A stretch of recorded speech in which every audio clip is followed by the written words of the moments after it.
paksang pinag-aaralan, kapatid na Daniel, ay kung kailan kinikilala ng Diyos na ang tao ay tao, buhay at anak ng Diyos ayon sa Biblia. At doon sa una nating pag-aaral sa prayer meeting, ay napakaliwanag po ng ating natutuhan na hindi pala lahat ng tao ay kinikilala ng Diyos na tao. Bagaman kilala niya ang lahat ng tao dahil siya ang lumikha, binigyan pa nga niya ng palatandaan yung fingerprints, pero hindi lahat ng tao na nabubuhay kinikilala nga ng Diyos na tao. Dahil meron pala talagang mga hayop. At yung mga hayop nga na yon na sinasabi sa Biblia, ito yung mga nagkaroon ng chance na anib sa iglesia, pero gumagawa ng masama. Kaya nakikipagpiging pa nga sila sa loob ng iglesia, hindi natin alam, mga hayop pala itong mga to, kaya mga traitor, kaya nahayag na nga sila, na sila ay talagang mga hayop, proven na mga hayop. Kasi yung mga nasa labas ng iglesia na hindi pa naanib, hindi mo nga masasabi na sa kanila may mga hayop na kaagad na maiko-consider mong totally na hayop talaga, proven na hayop. Kasi ito, hindi pa naanib sa iglesia. Pero itong mga sinasabi sa paksa, doon nga po sa ikalawang Pedro, talagang mga hayop nga ito dahil napatunayan na naanib sila sa iglesia pero hindi sila tumino. Kahit nasa loob sila ng iglesia, ayaw nilang lumaka dun sa daan ng kaunawaan na nasa loob ng iglesia. Masasamang mga hayop po pala ito. At ang pakilala nga ng Biblia makamandag na ulupong. Hindi pala basta hayop kasi meron pong hayop na parang mabait siya, tapos meron pang mga ginagawang pet. Pero ito'y ulupong, mga makamandag na mga hayop. At hindi po sila kinikilala ng Diyos na tao. Kasi ang tao na kinikilala ng Diyos, yung gumagawa ng katwiran dahil ang tao ay nilalang ng Diyos ayon sa kanyang wangis, at yung wangis ng Diyos, yun nga po ang katwiran. Kaya ang tao palang kinikilala, yung taong matuwid, yung nagbabanal, yun ang talagang tao na kinikilala ng Diyos. Pero yung mga masasama, hindi nagbabanal, ang pakilala ka sa kanila talaga, mga hayop. Ganun po. Yan po ang gusto ko pong bigyan ng reaksyon, mga kaibigan. Bago po natin ipagpatuloy, nais ko munang bumati sa lahat po ng mga nakasubaybay dito sa ating programa sa SLTV channel sa Expose the Truth.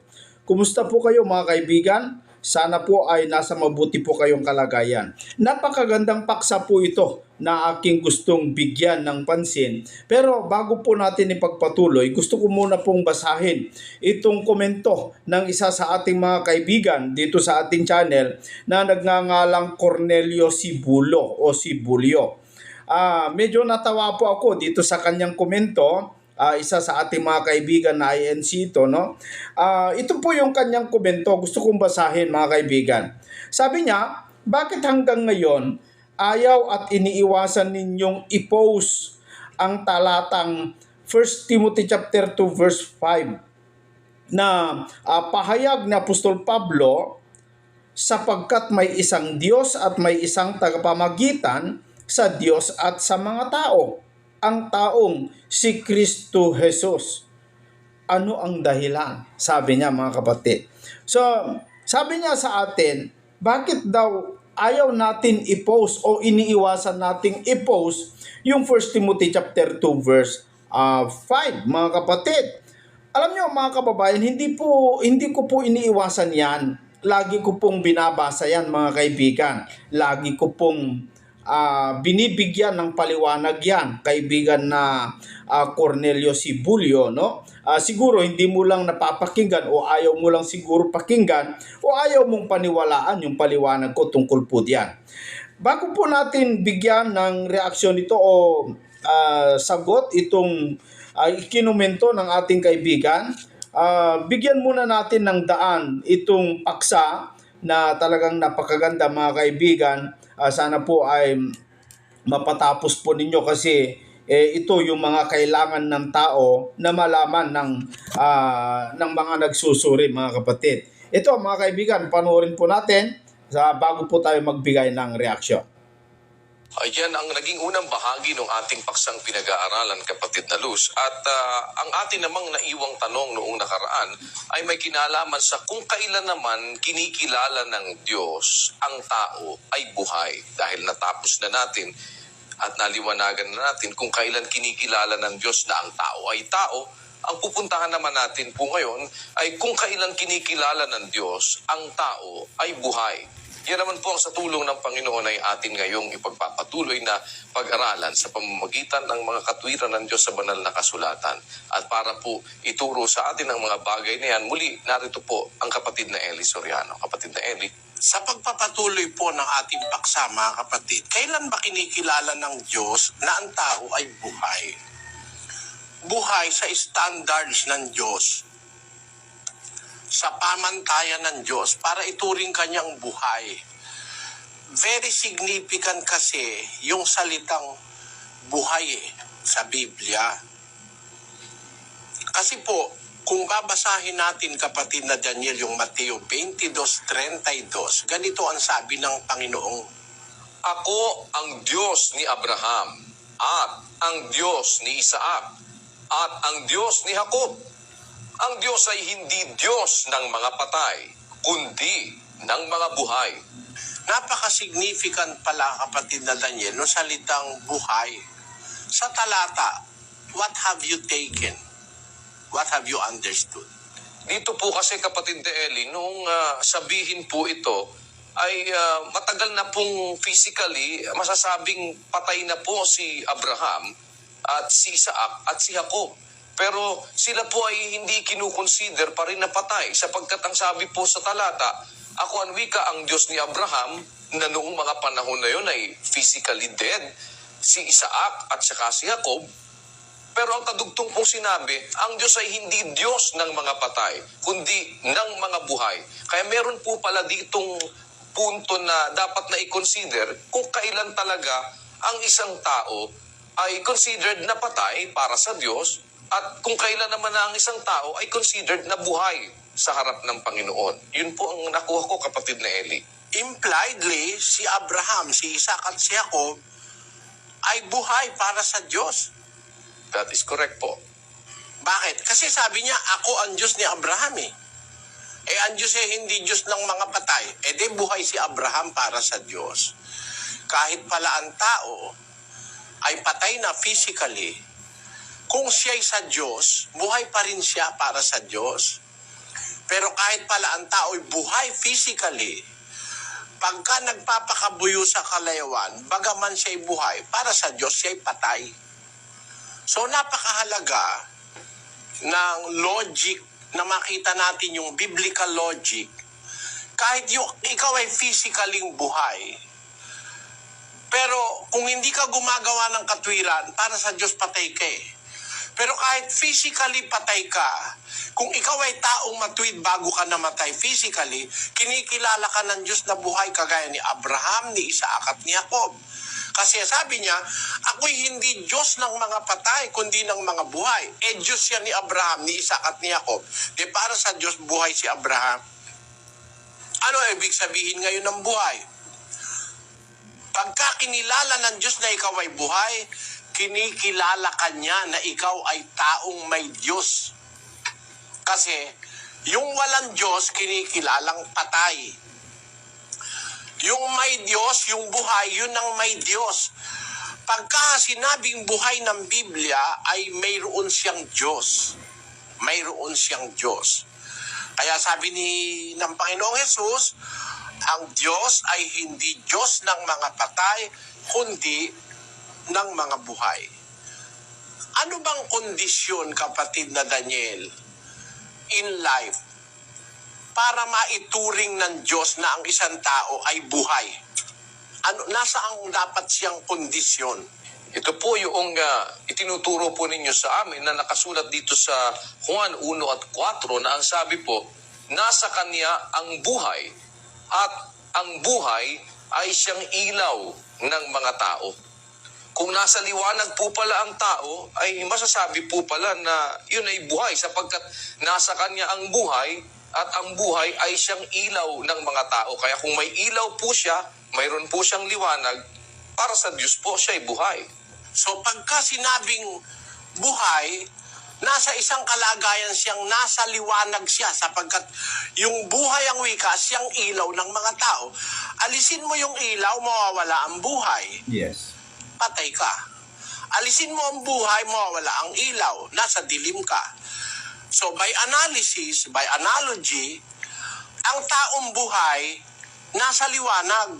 Mhm. Pag wala sa liwanag, nasa kadiliman, patay. Yes. Kaya nga, nasa kadiliman pa sila hanggang ngayon, sabi ni San Juan. Bakit? May puot sa kapatid, mamamatay tao, patay din siya. Kaya masasabi natin, kapatid na Daniel, by biblical analogy, ang tao ikinukonsider ng Diyos na buhay pagka siya ay nasa liwanag. Alin yung liwanag, kapatid na Daniel, na dapat naroroon ang tao? Yung taong kinikilala ng Diyos na buhay. Aling liwanag yung dapat na nasa kanya? Opo, kapatid na Eli, ito po yung sinasabi doon sa ikalawang Timoteo 1 at 10, na ang sabi po, ngunit ngayon ay nahayag sa pamamagitan ng pagpapakita ng ating tagapagligtas na si Kristo Jesus, na siyang nag-alis ng kamatayan at nagdala sa liwanag ng buhay at nang walang pagkasira sa pamamagitan ng Ebanghelyo. Aling liwanag, kapatid na Daniel, ang dapat na naroroon ang tao para ma-consider na siya'y buhay? It is the light of the gospel na dapat na nasa isang tao, yung liwanag ng Ebanghelyo, para maituring kang buhay. Ang buhay mo ay naliliwanagan ng Ebanghelyo. Ang buhay mo ay guided ng Ebanghelyo. Kaya yun ang sinabi ni Pablo sa mga taga-Filipos 1:27, kapatid na Luz. Ang inyo lamang pamumuhay ay maging karapat-dapat sa Ebanghelyo ni Kristo, upang maging ako ay dumating at kayo'y makita o wala man sa harap ninyo, ay mabalitaan ko ang inyong kalagayan, na kayo'y matitibay sa isang espiritu, na kayo'y nangagkaisa ng kaluluwa na nangagsisikap sa pananampalataya sa Ebanghelyo. Kaya yung palang pamumuhay ng isang tao dapat disciplined ng Ebanghelyo, guided ng Ebanghelyo. Ang buhay ng isang tao nararapat mabatay sa Ebanghelyo. Ang inyo lamang pamumuhay maging karapat dapat sa Ebanghelyo ni Kristo. So, ang Ebanghelyo ni Kristo ang nagbibigay sa tao ng kailangang liwanag para siya ay maging, sa paningin ng Diyos, ay maging buhay.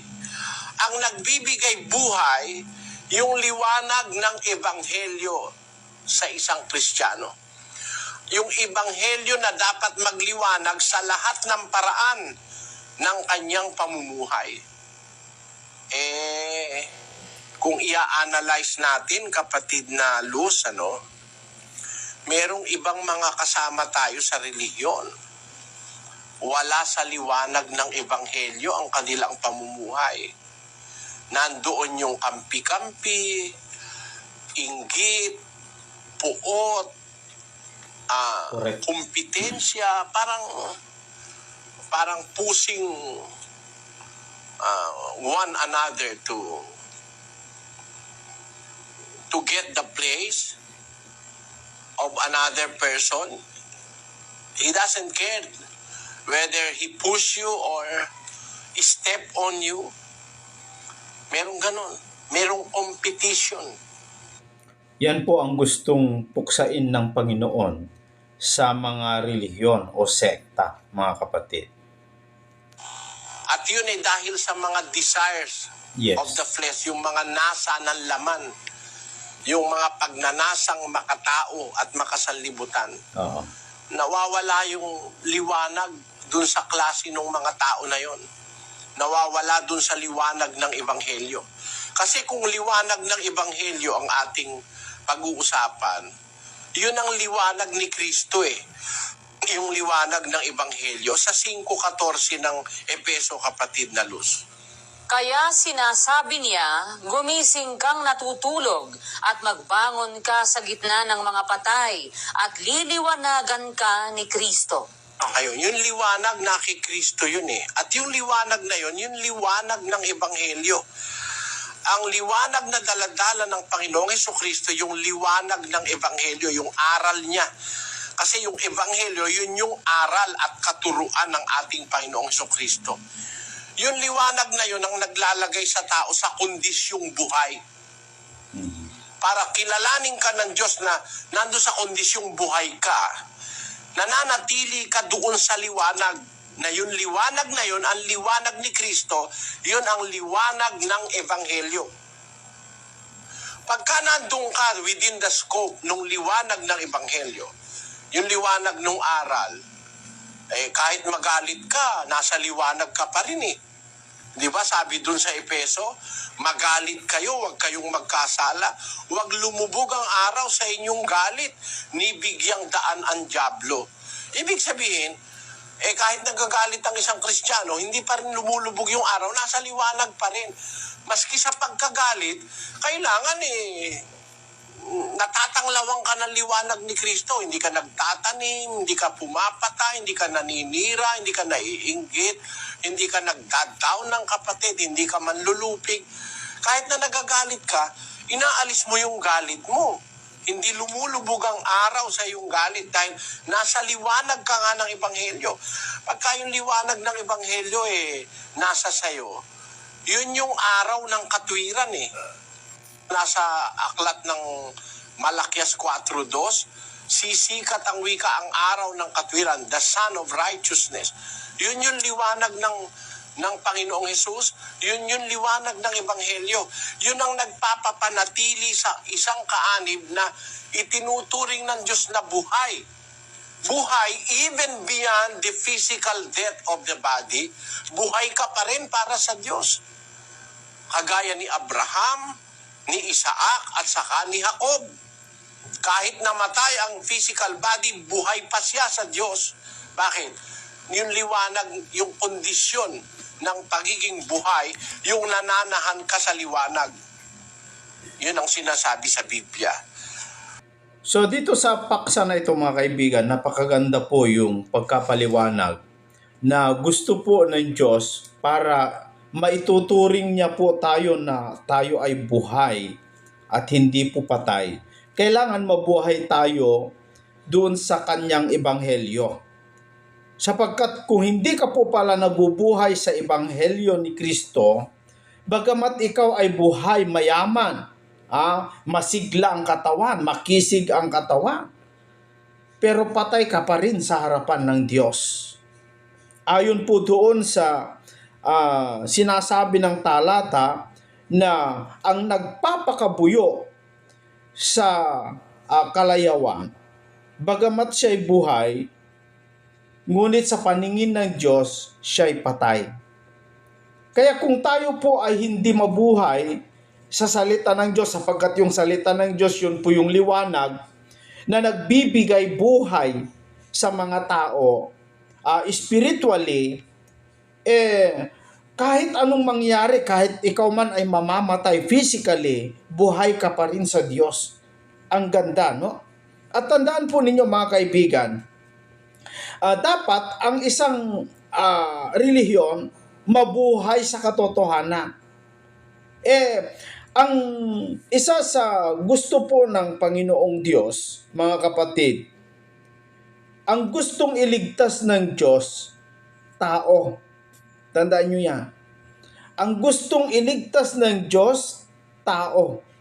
Hindi po niya inililigtas o hindi po kasali sa plano ng Diyos o dahilan ng Diyos kung bakit inutusan niya ang kanyang anak upang magparito sa lupa, magkatawang tao para maging mamagitan sa Diyos at sa tao, kaya siya ay nagkatawang tao, mga kapatid. Ang dahilan upang maligtas ang tao. At hindi kasama doon yung hayop. kung ikaw ay malahayop o ikaw ay ipinanganak na hayop, hindi ka ililigtas ng Diyos. Ang ililigtas lang ng Diyos, yung tao sa kanyang paningin. Tandaan po ninyo mga kaibigan, may mga hayop na bagamat tao, pero hayop ang paningin ng Diyos, hindi liligtas yun ng Diyos. Sa 2 Peter chapter 2, sa verse 12, ganito ang sabi.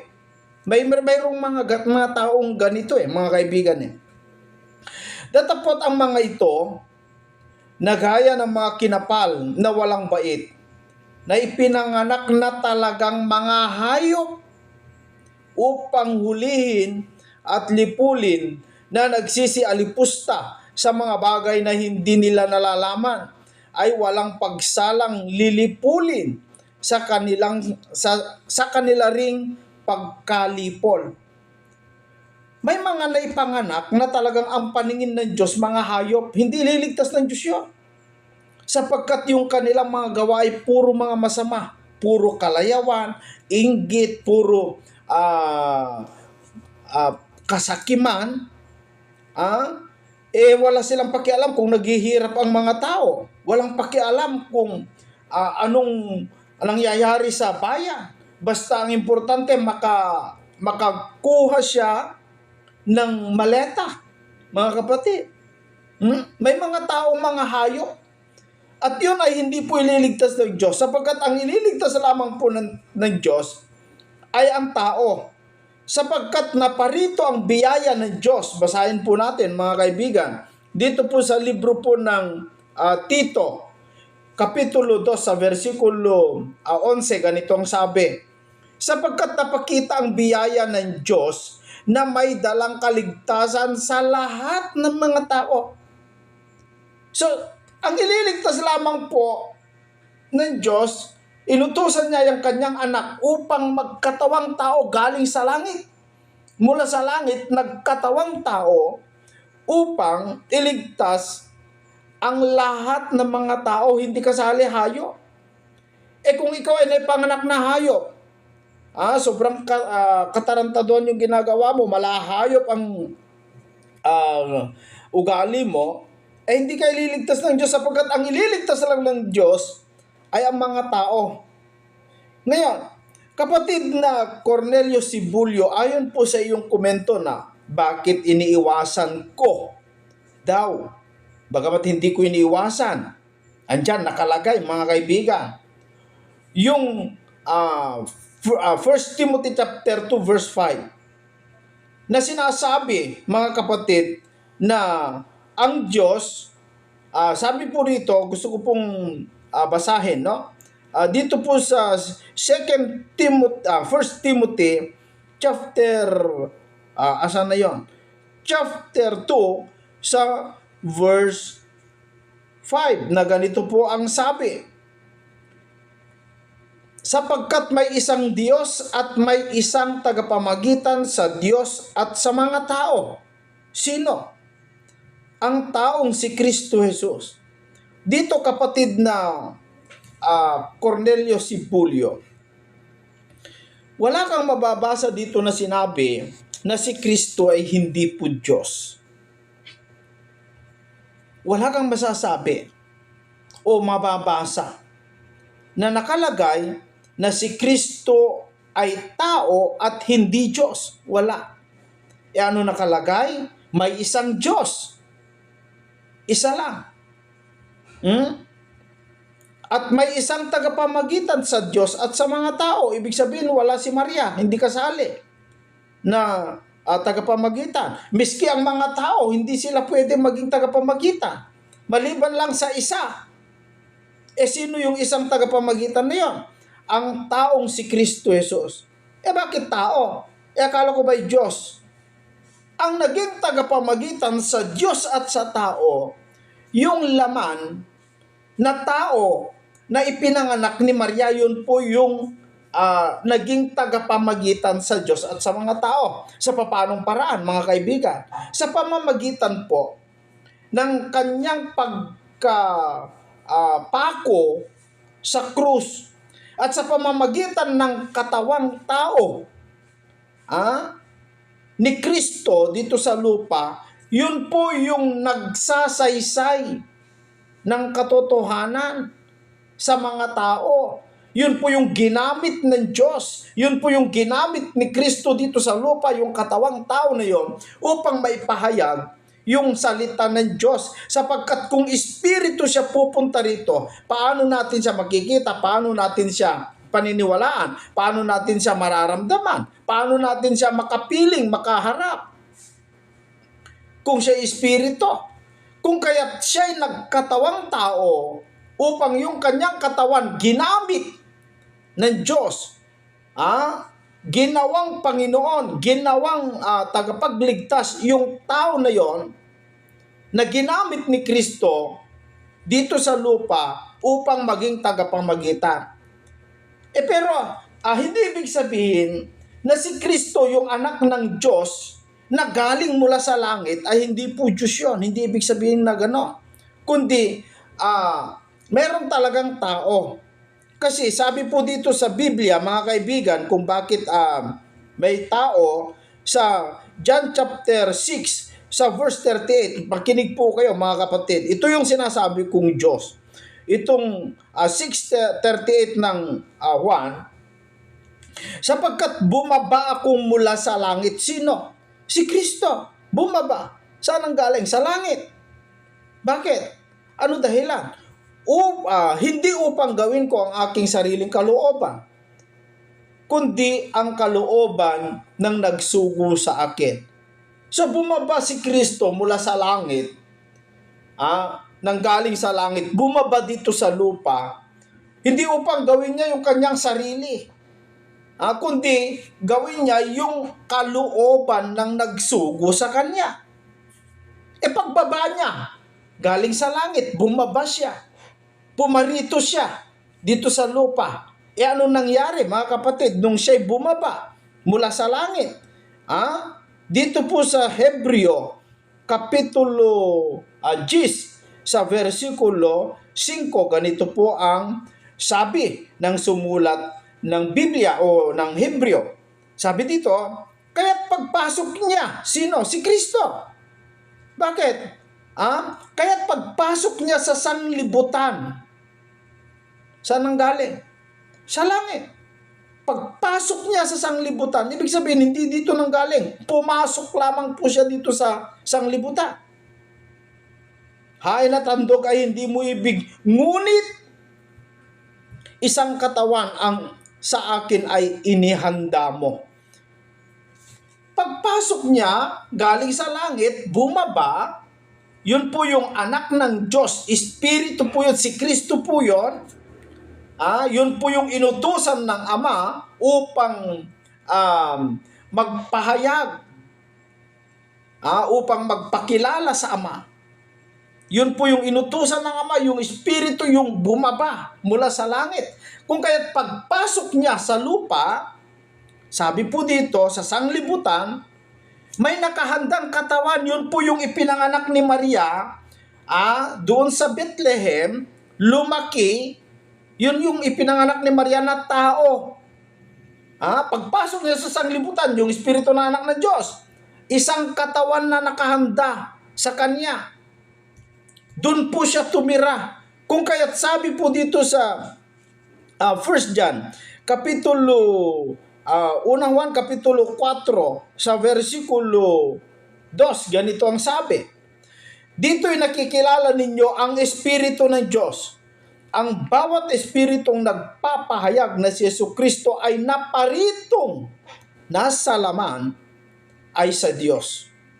Kapag daw ipinapahayag mo na si Kristo, Jesus, ay naparito, kasi hindi taga rito, naparito, galing sa langit, naparitong nasa laman, yun daw ay totoong aral. At ang bawat espiritong hindi nagpapahayag si Jesus ay hindi sa Diyos. At ito ang sa Antikristo na inyong narinig na darating at ngayon nasa sanglibutan na.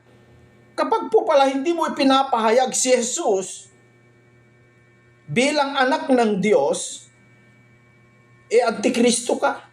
Dapat ipahayag mo si Kristo anak ng Diyos na parito, nasa laman. Ano ibig sabihin yung nasa laman? Iba po yung naparitong may laman. Hindi po ganoon nakalagay sa Biblia. Naparitong may laman, hindi po.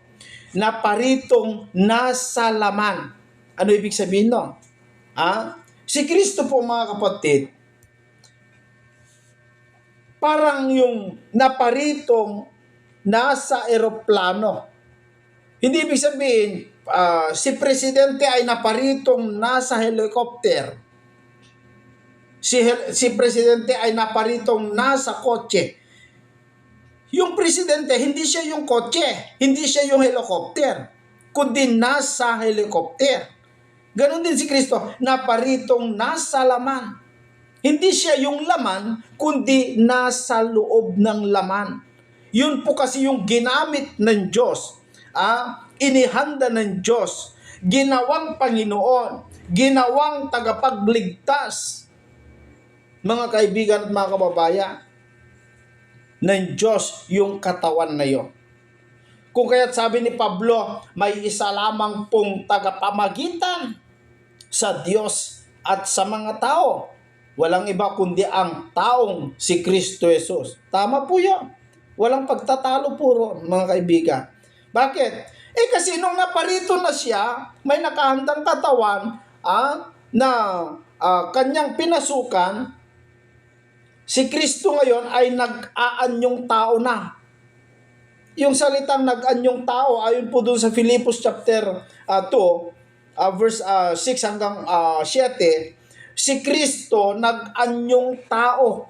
Sa makatuwid, hindi siya tao, kundi nag-anyo lang. Nag-anyong tao. Parang yung lalaki, kapag nagdamit ng babae, nag-aanyo siyang babae, pero hindi talaga siya babae. Nag-anyong babae lang. Parang gano'n. No? So, dito maliwanag, kaibigan ng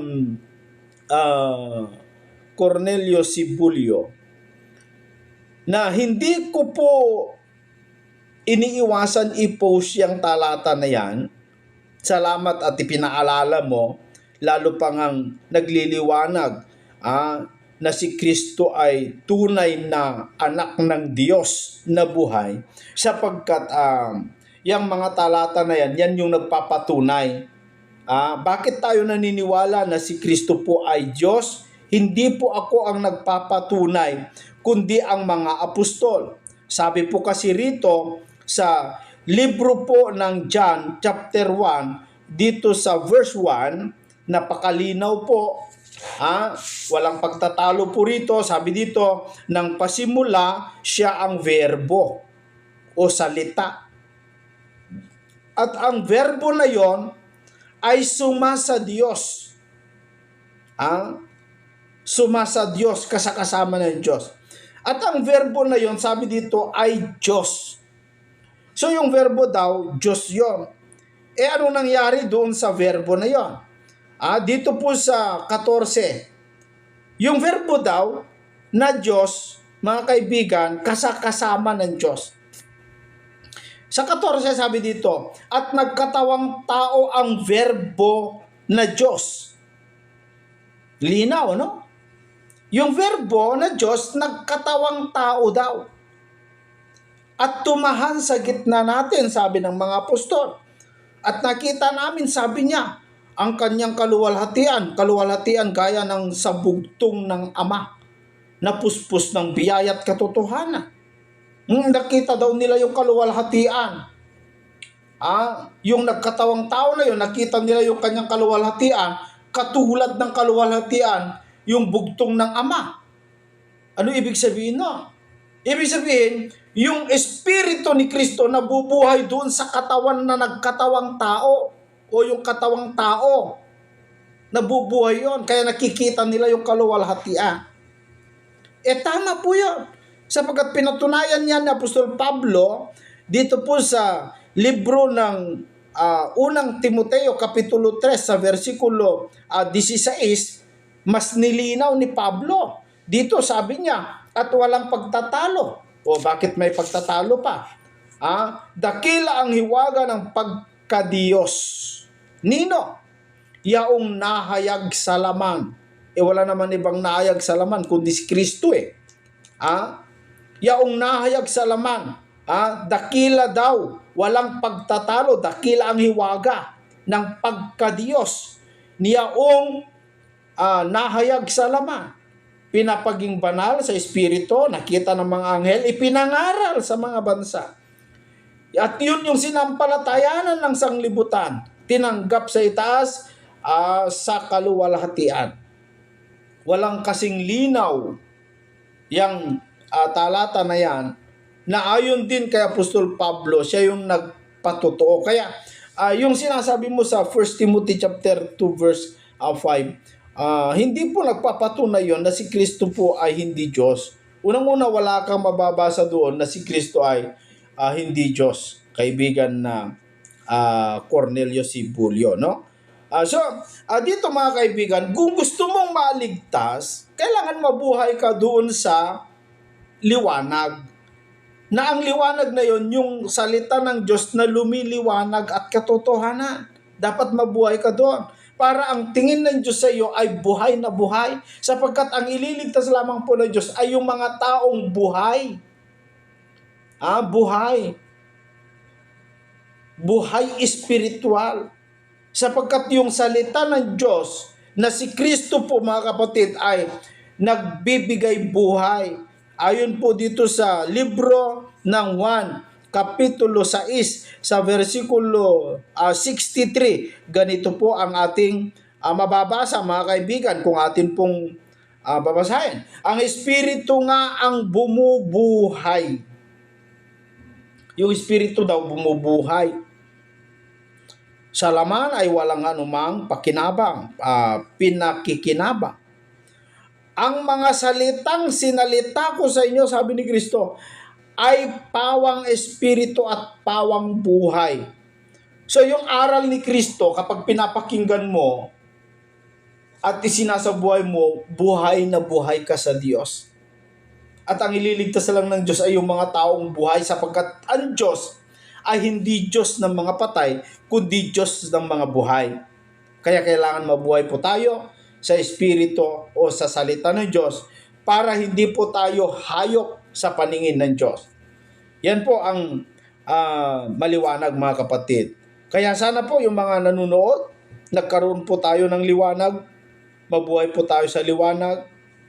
At yung ating kaibigan na nagkomento, sana po ay maliwanag sa iyo, pero alam ko hindi mo tatanggapin yan. At hindi mo tatanggapin yung katotohanan na yan sapagkat nabubuhay ka sa kalituan, nabubuhay ka sa kadiliman, wala tayong magagawa dyan mga kaibigan, no? Hindi po magliliwanag yung salita ng Diyos sa inyo kasi po yung Diyos ng sanglibutan na naniniwala naman po kayo na Diyos ng sanglibutan si Satanas ay siya po ay binulag ng pag-iisip ng mga tao upang huwag sumilang, huwag lumiwanag ang salita ng katwiran sa mga tao. Ayon po dito sa 2 Corinthians Kapitulo 4 sa versikulo 4 na binulag ng Diyos ng sanglibutan ito ang mga pag-iisip. Yung pag-iisip hindi po lumilinaw, may kalituan ng mga hindi nagsisisampalataya upang sa kanila ay huwag sumilang ang kaliwanagan ng ebanghelyo ng kaluwalhatian ni Kristo na siyang larawan ng Diyos. Si Kristo po kasi ay inutusan ng Diyos bilang magpahayag, magpakilala, magpatotoo tungkol po sa mga bagay na nasa langit, mga kaibigan, no?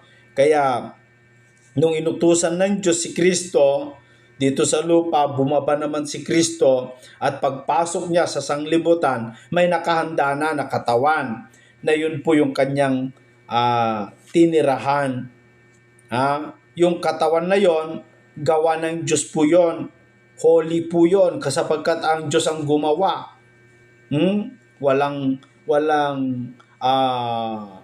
nangyaring pagsisiping na buo sa pamamagitan ng Espiritu Santo, kaya yun po ay ginawa talaga ng Diyos na banal, yung katawan na yon.